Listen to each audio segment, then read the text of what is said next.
அனைவருக்கும் வணக்கம். நமது சேனலில் இன்று நாம் பார்க்க போகும் தேடல் எங்கள் சொந்த மண்ணான தமிழ்நாட்டில் கடலுக்கடியில் புதைந்து கிடக்கிற ஒரு பெரிய உலக அதிசயத்தை பற்றி. பொதுவாக மகாபலிபுரம்னு சொன்னால் எங்களுக்கு நினைவு வாரது அங்கே இருக்கிற கம்பீரமான கடற்கரை கோவிலும் ஒற்றைக்கல் ரதங்களும். ஆனால் பழங்கால மாலுமிகள் மற்றும் ஐரோப்பிய வரலாற்று ஆசிரியர்களோட குறிப்பில் மகாபலிபுரத்தில் மொத்தம் 7 பிரம்மாண்டமான கோயில் இருந்துச்சு. அது கடலுக்கு வருவர்களுக்கு கலங்கரை விளக்கம் போல் பிரகாசத்தை கொடுத்துச்சு என்று சொல்லி எழுதப்பட்டிருக்கு. இதுக்கு 7 பக்கோடஸ் என்று சொல்லி இன்னொரு பேரும் ஆங்கிலேயர்களால் வைக்கப்பட்டிருக்கு. ஆனால் இப்போ நாங்கள் பார்க்குறது ஒரே ஒரு கடற்கரை கோயில் மட்டும்தான். அப்படின்னு சொன்னால் மீதமாக இருக்கிற அந்த 6 கோயில்களும் இங்கே அந்த கோயில்கள்லாம் வெறும் கற்பனையா. அப்படின்னு சொன்னால் 2004ஆம் ஆண்டு ஏற்பட்ட ஆழிப்பேரலையில் கடல் அலை பல 100 மீட்டர் பின்வாங்கும் போது அந்த உலகமே வியக்கும் வண்ணம் கடலுக்கடியில் இருந்து 6 கோயில்களின் மர்மம் முடித்து வெளியே தெரிஞ்சிச்சு. அப்போது தமிழர்களுடைய கடல்சார் கட்டளக்கரையின் ஆகப்பெரிய வரலாற்று ரகசியம்தான் என்ன? இந்த காணொலியில் மகாபலிபுரத்தின் கடலின் ஆழத்துக்குள் சென்று அங்கே இருக்கிற மறைந்த கோயில்களை பற்றி தேடி பார்ப்போம். இது மாதிரி என்னோடய சேனலில் 10 வீடியோஸுக்கிட்ட அப்லோட் பண்ணியிருக்கேன். பாருங்கள், உங்களுக்கு பிடிச்சிருந்தா எனக்கு சப்போர்ட் பண்ணுங்கள். இன்றைக்கு சுமார் 1300 ஆண்டுகளுக்கு முதல் தமிழ்நாட்டை ஆண்ட பல்லவ மன்னர்கள்னு மிக முக்கிய துறைமுக நகராக விளங்கியதான் இந்த மகாபலிபுரம் என்று சொல்லப்படுற மாமல்லபுரம். மாபெரும் வீரனான நரசிம்மவர்ம பல்லவன் ஆட்சி காலத்தில் மகாபலிபுரத்தில் இருந்து தான் சீனா, இலங்கை, ஜாவா, சுமாத்ரா போன்ற நாடுகளுக்கு தமிழர்களின் கப்பல் வணிகத்துக்காக சென்றது. வெளிநாட்டு மாலுமிகள் தமிழ்நாட்டின் கரையை நெருங்கிக்கல அவர்களை வரவேற்கிற விதமாக தான் இந்த கடற்கரை கோவில் கட்டப்பட்டிருக்கு. கடற்கரை ஓரமாக தொடங்கி கடலில் உள்நோக்கி வரிசையாக 7 கோவில் அமைக்கப்பட்டிருக்கு. அதாவது கடற்கரை ஓரத்துலேருந்து கடலுக்குள்ளாக 7 கோவில் கட்டப்பட்டிருக்கு. பல்லவர்களின் கட்டடக்கலைக்கு உச்சக்கட்ட சான்றாக விளங்குறது இந்த 7 கோயில்களும். இப்போ எஞ்சி இருக்கிறது 7வது கோயிலான ஒற்றை கடற்கரை கோயில் மட்டும்தான். மீதமாக இருக்கிற 6 கோவில்களையும் கடல் எண்ணெய் தன்னுள்ளே இழுத்து கொண்டார் என்று சொல்லி வரலாற்று குறிப்புகள் கூறுது. கடலுக்குள்ள 6 கோவில்களும் மூழ்கிவிட்டன என்றதை பல 100 ஆண்டுகளுக்கு முதலே வெளிநாட்டு அறிஞர்கள் சொல்லியிருக்கிறார்கள்.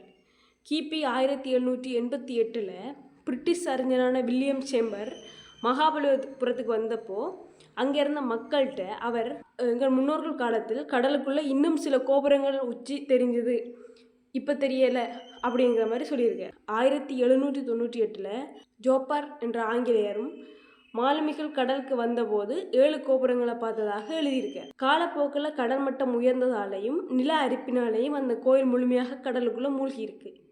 ஆனால் நவீன விஞ்ஞானிகள் என்ன சொன்ன வேண்டாம், இது வெறும் கட்டுக்கதை என்று சொல்லி பல காலமாக மறுத்து வந்திருக்கு. இப்படி ஒரு சம்பவம் நடந்திருக்க வாய்ப்பே இல்லை அப்படின்னு சொல்லி மறுத்து வந்திருக்கிறார்கள். ஆனால் அந்த வரலாற்று உண்மையை இயற்கை ஒரு நிமிடம் வெளி உலகத்துக்கு காட்டியிருக்கு. 2004ஆம் ஆண்டு ஏற்பட்ட ஆழிப்பேரலையில் மகாபலிபுர கடற்கரையில் வந்த சுனாமி அலைகள் புகுவதற்கு முன்னர் சில நிமிடங்கள் கடல் வழக்கத்துக்கு மாறாக சுமார் 500 மீட்டருக்கு மேலே பின்வாங்கியிருக்கு. அந்த நிமிடத்தில் அந்த வினாடியில் அங்கே இருந்த மீனவர்கள், சுற்றுலா பயணிகள் அவர்களால் கண்களால் நம்ப முடியாத ஒரு காட்சியை பார்த்துருக்கிறேன். அப்போ தண்ணீருக்குள்ளே இருந்த அந்த பகுதியில் பிரம்மாண்டமான கற்தூண்கள், செதுக்கப்பட்ட பாறைகள், சிங்க சிலைகள் மற்றும் நேர்த்தியாக கட்டப்பட்ட சுவர்ந்த இடிபாடுகள் கடலுக்கு வெளியே சில நொடிகள் அப்பட்டமாக தெரிஞ்சது. அந்த அலைகள் அதை மூடுறதுக்குள்ள தமிழர்கள புதைந்த வரலாற்றை வெளி உலகத்துக்கு காட்டிட்டு தொடர்ந்து அந்த சுனாமிக்கு பிறகு இந்திய தொல்லியல் துறையும் கடற்படையும் இணைந்து மகாபலிபுரத்துக்கு அடியில் மகாபலிபுர கடலுக்கு அடியில் அகழ்வாராய்ச்சியை தொடங்கியிருக்கு. நவீன சோனார் தொழில்நுட்பத்தையும் பயன்படுத்தி கடலின் அடிப்பகுதியை ஸ்கேன் பண்ணியிருக்கு. அப்போ தான் கிடைத்த ஆதாரங்கள் உலகத்தையே ஸ்தம்பிக்க வைத்திருக்கு. கடலுக்கடியில் 5 முதல் 10 மீட்டர் ஆழத்தில் பல 100 மீட்டர் நீளத்துக்கு மனிதர்களால் கட்டப்பட்ட பிரம்மாண்டமான கல்ச்சுவர் இருப்பது கண்டுபிடிக்கப்பட்டிருக்கு.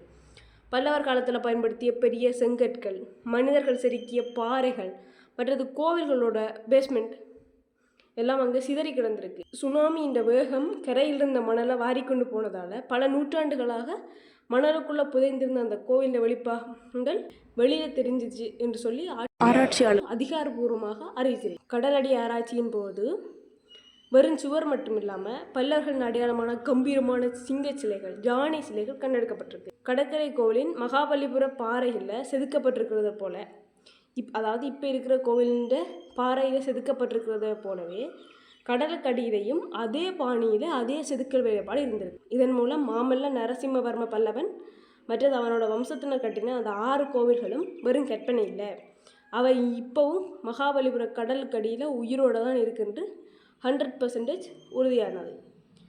கடற்கரையில் இருக்கிற கோவிலை போல் இன்னும் 6 கோவில்கள் கடலுக்கடியில் இருக்குண்டா அந்த ஒட்டுமொத்த மகாபலிபுர நகரமும் பல்லவர் காலத்தில் இவ்வளவு பிரம்மாண்டமாக இருந்திருக்குன்னு யோசிச்சு பாருங்க. இங்கே நமக்கு எழுகிற கேள்வி என்னன்னு சொன்னால், 6 கோவில் விழுங்கின கடல் இந்த ஒரே ஒரு கோயிலை மட்டும் விட்டு வச்சது எப்படி என்றது தான். அதில் தமிழர்களோட அதிநவீன கட்டிடக்கலை தொழில்நுட்பம் ஒளிந்திருக்கு.